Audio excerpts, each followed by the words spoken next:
In section 2.2, we looked at limits and we were introduced to the preliminary definition of a limit. The idea is that as your x values get closer and closer to some value a, what are the f of x or y values getting close to? But that's not really mathematical language, that's just using words. So in this section, what we're going to do is we're going to look at the precise definition of a limit. So let's go ahead and look at, say, 4 on this graph, and I'll call that my a value. Notice that as we approach from the left and the right, this value is going to be approaching the y value of 4. So that would be our limit L. So what we're going to do is we're going to talk about the formal definition of a limit. And the notation can get a little weird. The idea is that for any interval we can find around our limit, we should be able to find a corresponding interval around a, so that if we pick any value close to a, we get a value close to L. So you can see in the definition of the limit that we have below that this is the language we're going to use. Okay? We say that the limit of f of x as x approaches L, written in the usual way, is true if for any epsilon greater than 0, and here this is the Greek symbol epsilon, it just stands for some number, some positive number. So for every positive number, you should be able to find this delta greater than 0, which is another positive number. So that when you take your function, the absolute value of the function minus the limit, okay, it's going to be less than epsilon whenever the absolute value of x minus a is less than delta. And that's very confusing, so don't really get stuck on those words. All this is saying, and whenever we talk about absolute values, we talk about intervals. All these absolute values mean is this is just going to be an interval about our L value. And the absolute value of x minus a less than delta, that's going to be an interval about our a value. So going back to absolute values from algebra, recall that to get rid of the absolute values, if you have f of x minus L less than epsilon, you would just put that f of x minus L between the negative epsilon and the positive epsilon. So if I were to add L everywhere, I have L minus epsilon is less than, f of x, which is less than L plus epsilon. And epsilon's just a number, L is just a number. So really what this is an interval. Okay, f of x is just y values. The interval is L minus epsilon, comma, L plus epsilon. And we can do that same notation for the absolute value of x minus a. And the only reason why we have this 0 here is because remember when we approach a, we actually don't let x reach a, just get super, super close. So that just ensures that x is not equal to a. What I'd like to do is go back to the graph and look at this notation and what it means with this particular graph. So let's just say that epsilon is 1. So what we're going to do is we're going to go some distance epsilon equal to 1 above our limit and below our limit. So what we're doing is we're creating this interval around our limit. And we're going to look at the endpoints of this interval. So look at this lower piece. It corresponds to some point on the graph. And that point will correspond to some value here. And that will be on our x-axis. So let's look at the upper endpoint of our interval. It's going to correspond to some point on our graph that will also correspond to some value on our x-axis. So what we want to do is we want to look at these two distances from A, and in this case we're letting A be 4. I'll call this distance here to the left of A delta sub 1, and this other distance to the right of A, that's going to be my delta sub 2. So when you're actually trying to find a delta for every epsilon, you always want to choose the smallest delta. So what I'm going to do is I'm going to choose my delta equal to delta sub 1, since that's the smallest distance. So I'm going to be creating this interval around my A value. So 1, 2, 3, this will look like that interval, right? Because now I'm using delta 1 on both sides. Okay, so all this means is that for any point inside this interval around A, except A itself, for any point I choose in this interval, I'll be able to find a corresponding point in the interval around my limit L. Okay, so it's just creating intervals. So for any epsilon you choose, any distance from your limit, you should be able to find some delta distance from your A value, so that whenever you pick any value in here, and I can get super close to A, as close as I want, I will find a value that's close to the limit. So let's go ahead and look at some examples where we're actually given an epsilon and we have to find a delta value. So in example 1, we have this graph, and this is the graph of square root of x plus 1.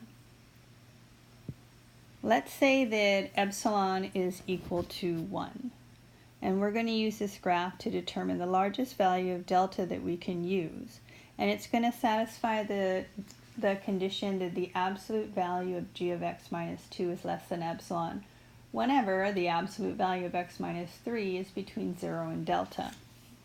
So comparing this to our definition, this 2 is L and the 3 is our A.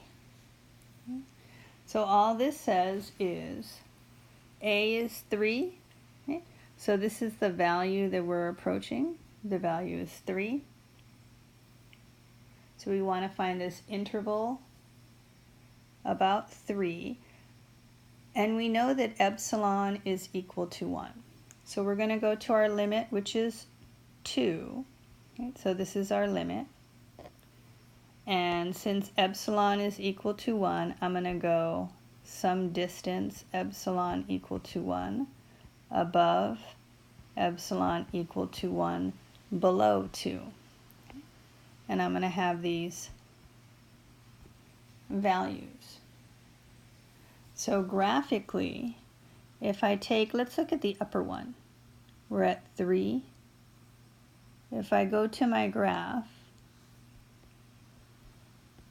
and find the corresponding value on the x-axis, it would be 8. So if you think about this distance from our A value of 3 to 8, this would give me a delta, and I'll call this delta sub 1 of 5. Well, let's look at the lower value. If we go 1 down from our limit, this is actually going to correspond to 0 on the x-axis. So this distance from 0 to 3, this is going to give me a delta, I'll call it delta sub 2 of 3. So whenever I choose my delta, I have to choose the smaller of the two. So we're going to choose delta equal to 3. Okay? So if you have a graph, all you do is go to whatever epsilon you were given, up and down, okay, and figure out the x values that go with that. You find the distance from your value a. In our case, our value a was 3. You'll have these two delta values, and you just choose the smaller of the two. So what that means is the largest value of delta that I could use is delta equal to 3. Okay? So I can go 3 below and 1, 2, 3 above.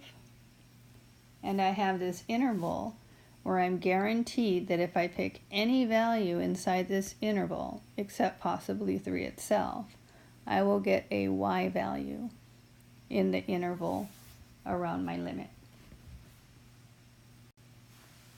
So what happens if we don't use a graph, and we're going to do this algebraically using the definition of a limit? Okay, so in example 2, we have a function, and I'm also given epsilon. Okay, so I'm given epsilon is equal to 0.01. I want to find my delta that satisfies these conditions. F of x minus 3, absolute value less than epsilon, right? So in this case, 3 would be my L, whenever the absolute value of x minus 4 is between 0 and delta. So 4 is going to be my A. Well, what I'm going to do is I'm going to start with the absolute value of f of x minus 3. Okay? I'm going to start with this inequality, and this is going to be my goal. I want to get the f of x minus 3 to look like x minus 4. So I know that the absolute value of f of x minus 3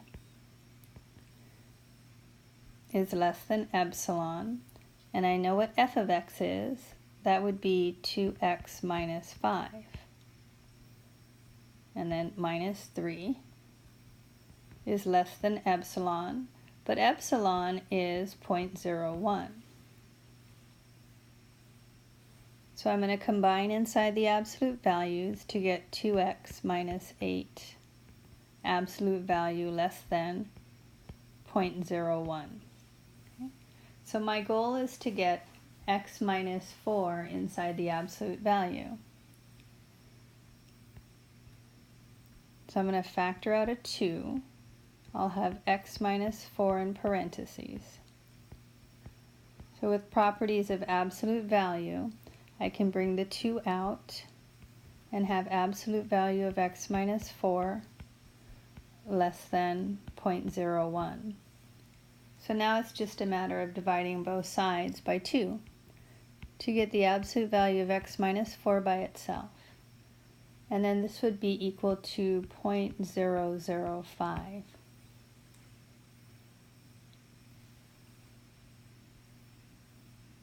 So going back to what our goal was, our goal is to get the absolute value of x minus 4 less than delta. So what that means is that delta must be equal to 0.005. So you can figure out what delta you need by looking at a graph, or you can figure out what delta you need algebraically, like we did in this particular example.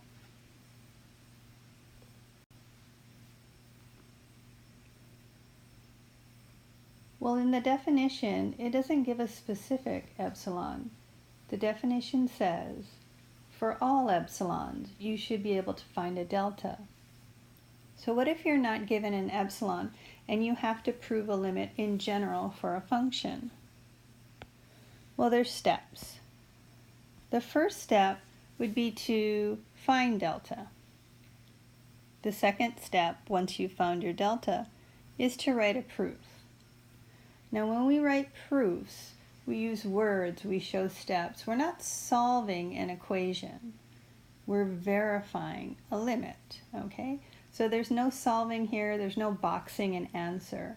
It's all about the steps. And don't stress too much about the proof, which we call the epsilon delta proof of a limit. Okay? I know for most of you this is a new idea, this idea of proofs. So in example 3 it says use the epsilon delta definition to prove this limit. So when we say epsilon delta definition, we mean the formal definition of a limit. And the first step is going to be to find delta. So let's just say we have some epsilon that's greater than 0. How do we find the delta that's going to go with that epsilon?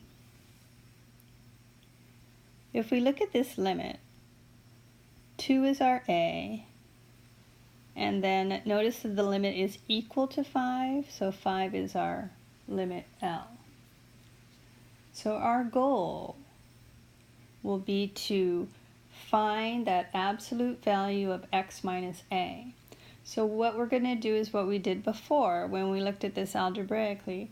We're actually going to start with the absolute value of f of x minus L, which is less than epsilon. And our goal, okay, is going to get the absolute value of x minus 2, x minus A, and A is 2, is less than delta. So again, we know what f of x is. In this case, it's 1/2 x plus 4, and then we subtract the limit 5. That has to be less than epsilon. So I want to make what's in the absolute values look like x minus 2. I have 1/2 x minus 1 in the absolute values. So I would factor out the 1/2 to get the x by itself. And in parentheses, I would have x minus 2. Okay, so we can pull out that 1/2. And we'd have the absolute value of x minus 2 is less than epsilon. So again, we're almost there. We just have to multiply both sides of this inequality by 2 to get the absolute value of x minus 2 by itself. So that's going to be less than 2 epsilon. And that 2 epsilon is going to be our delta. Okay? So we're going to let delta equal to 2 times epsilon. So this first step is just finding out what your delta is given any epsilon at all. The second step is the actual proof. Okay. So we have to use words. We have to use words that prove the definition. Okay. So we're going to let epsilon be greater than 0. And we're going to assume or let or suppose, whatever your favorite word is. I'm going to use assume. I'm going to assume that delta is equal to 2 epsilon, where 0 is less than x minus 2 in absolute values, which is less than delta. Okay, so that's all the stuff that has to be there for the limit. And now what we have to show is that f of x minus L is less than epsilon. Okay. then what happens? The absolute value of f of x minus L, well, I know what that's equal to. Absolute value of 1/2 x plus 4 minus 5.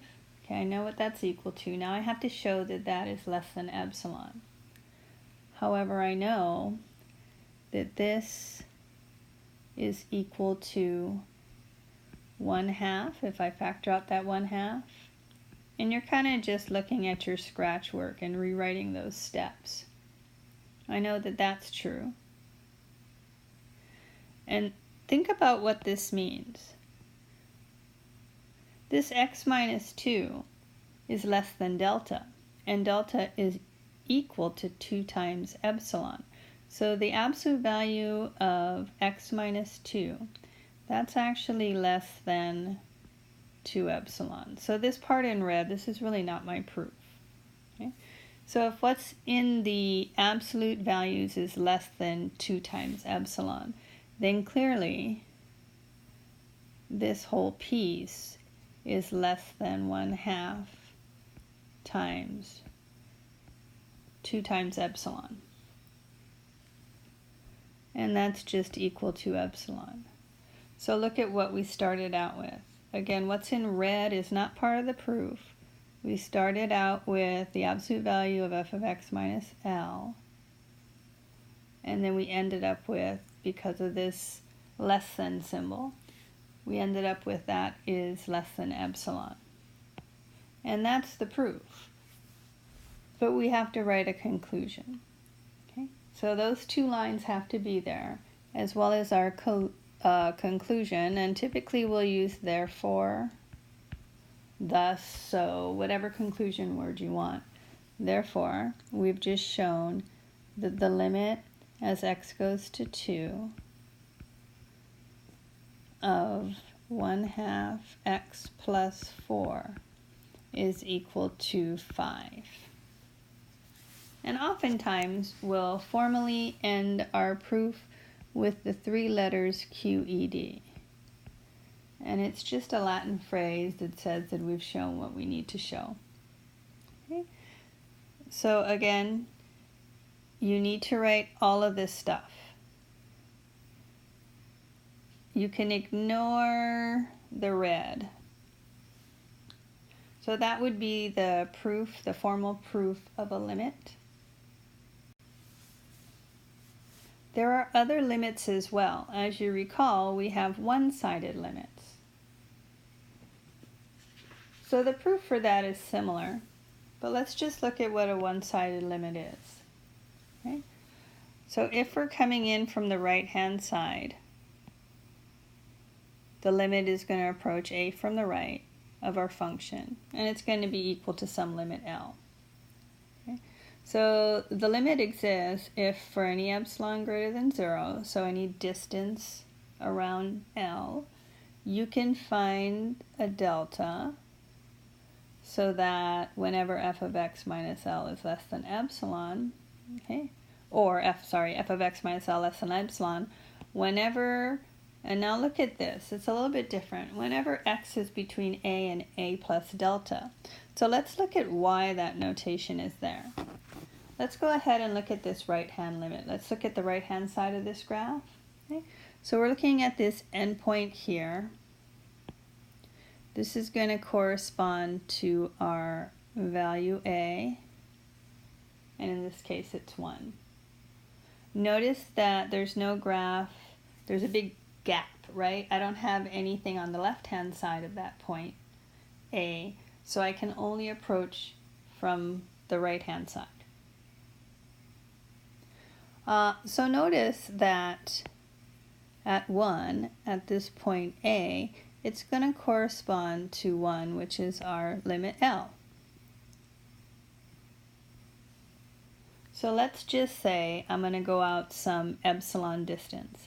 Notice I can't go down because there's no graph. I can only go up. So let's just say I go up to some epsilon.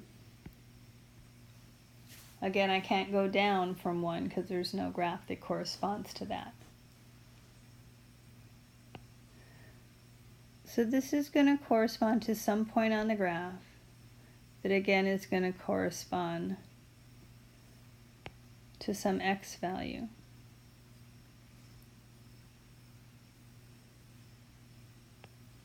And the distance from A, this distance here, is going to be some distance delta.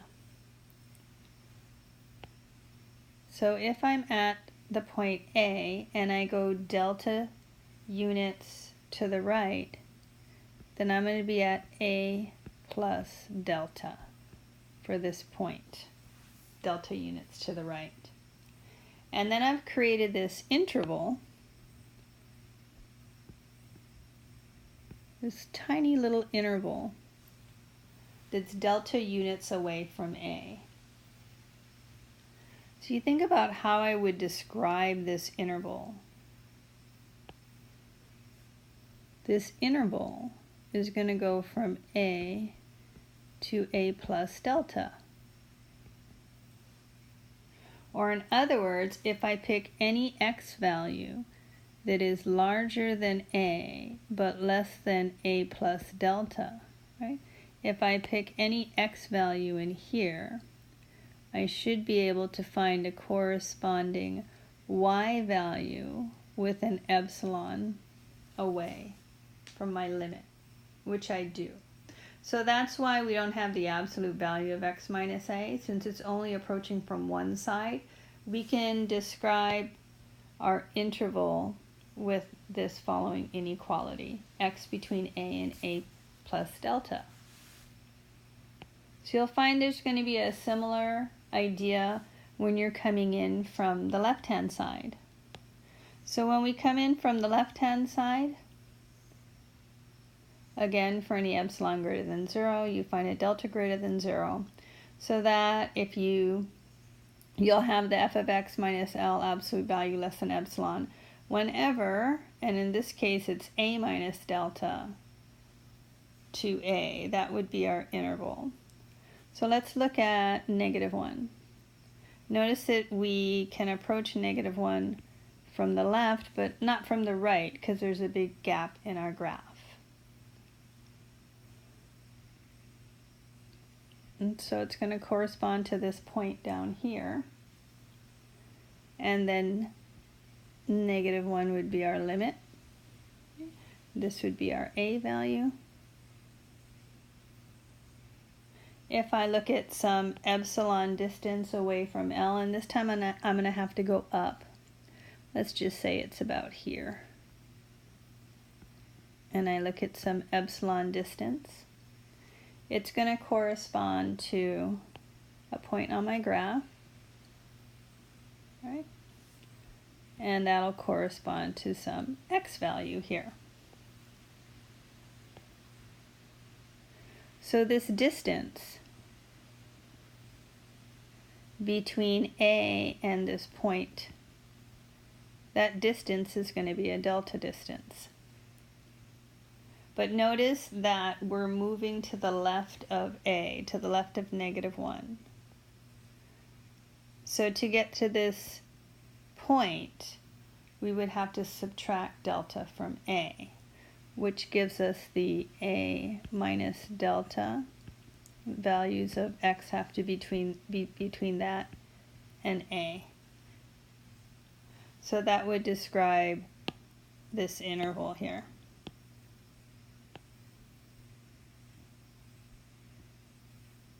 Coming in from the left.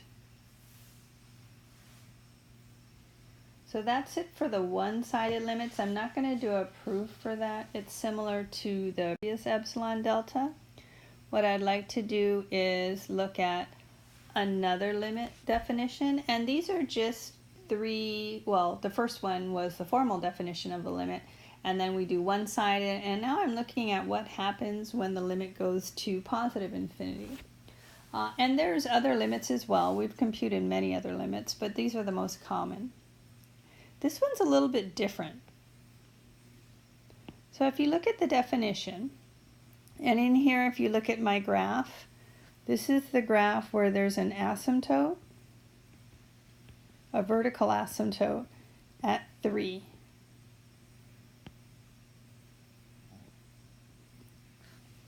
So the limit as we approach 3 is going to be positive infinity, right? Coming in from the left and the right. It's both positive infinity. So how do we describe that using our definition? Well, if the limit is infinity, now we're not going to use epsilon here, we're just going to use this n. Okay. You can find any positive number n, so n is just greater than 0.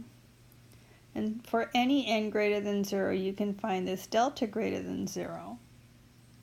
So that f of n, or f of x, sorry, all your y values will all be greater than n for the absolute value of x minus a between 0 and delta. So let's look at what this means. Okay, so I am just going to look at some random n value. Notice technically there is no limit, right? This graph is going up to positive infinity. So there's no number that corresponds to the a value of 3. Sorry. So let's just say my n is 2. So here's my horizontal line representing n is equal to 2. So what this definition says is that for any n value, you should be able to find this delta. So let's look at what n corresponds to. Well, on our graph, we're going to have 2 values.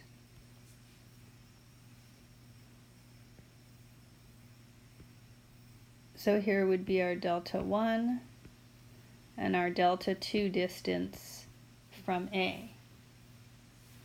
For this particular graph, delta 1 and delta 2 are the same, but some graphs they're not.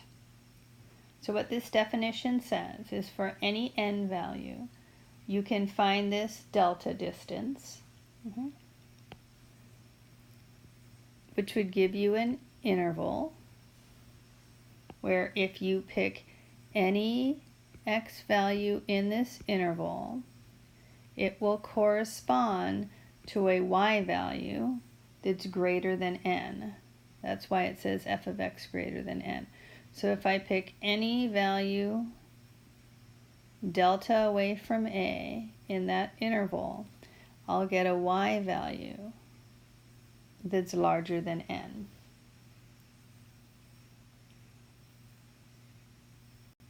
So what we're going to do is we're going to do another proof. I'm not going to do a proof of a one-sided limit because that's pretty much the same as a proof for a two-sided limit. What I'd like to do is a proof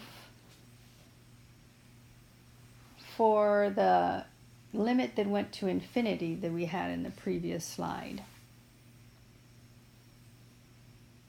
So similar to our epsilon delta proof, we're going to have a step 1 where we actually find delta, and then step 2 would be to write the proof. So my step 1 is for any n greater than 0, I should be able to find some delta greater than 0. And the goal is the same goal that we had before. We want to, in this case, our A is 2 and our L is infinity, but we don't really need that. Okay, so my A is 2. My goal is to get the absolute value of x minus 2 less than delta. So in this particular proof, we don't have an epsilon, but what we do know is our f of x has to be greater than n. And I know what f of x is. It's 1 over x minus 2 to the 4th. So I know that that has to be greater than n. Now I have to somehow get this to look like absolute value of x minus 2 less than delta. Okay, so my first step is probably to flip this fraction to bring the x minus 2 up in the numerator. Okay. So from algebra, whenever you flip fractions, you flip everything. If I flip the left-hand side, I flip the inequality, and I flip the n to be 1 over n. So you don't have to remember that property. You could just algebraically try to get the x minus 2 to the 4th power by itself. Okay, so I don't want the 4th power there. So I'm going to go ahead and take the 4th root on both sides of this inequality. Okay. And it's still going to be a less than, because if x minus 2 to the 4th power is less than 1 over n, taking the 4th root on both sides, it'll still have that same inequality.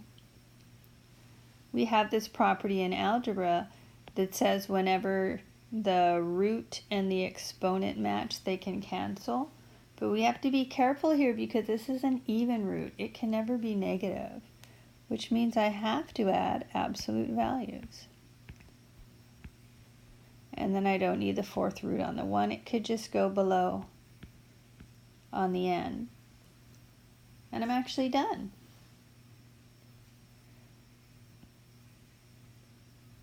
My delta is going to be 1 over the 4th root of n.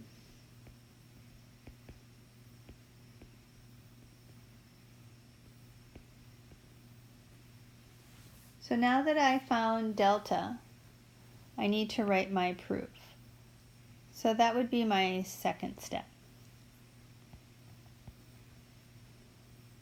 So this proof is going to be slightly different. Okay. I'm going to let n be greater than 0. I'm going to assume that my delta for my n value is equal to 1 over the 4th root of n.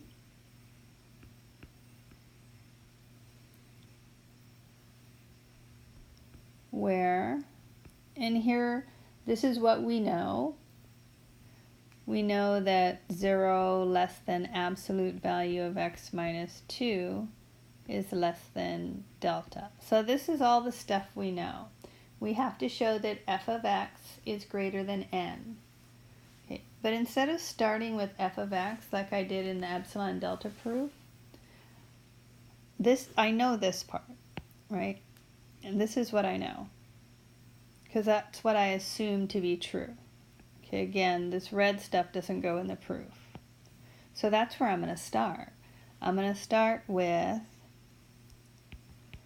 so then the absolute value of x minus 2 is less than, delta was 1 over the 4th root of n. And you're just going to work that scratch work in part 1, kind of go backwards. Okay? So if the absolute value of x minus 2 is between 0 and delta, then obviously the absolute value of x minus 2 is less than delta, which is 1 over the 4th root of n. And then I'm just going to take both sides to the 4th power to get x minus 2 to the 4th power is less than 1 over n. And then I'm going to flip everything. So again, I'm just working backwards from my scratch work in part 1. And now 1 over x minus 2 to the 4th power is just f of x. So we've just shown that f of x is greater than n. And I can make my conclusion. So instead of writing the word therefore, oftentimes people will use these 3 dots in the form of a triangle. Those 3 dots actually translate to the word therefore. So we can write therefore, the limit as x goes to 2 of 1 over x minus 2 to the 4th is equal to infinity. And then if you feel like it, you can add a QED at the end. I know these ideas, these proofs are confusing. Don't stress it too much. Just be able to, given an epsilon, make sure that you can find the delta that goes with it. Okay, so that's it for this section.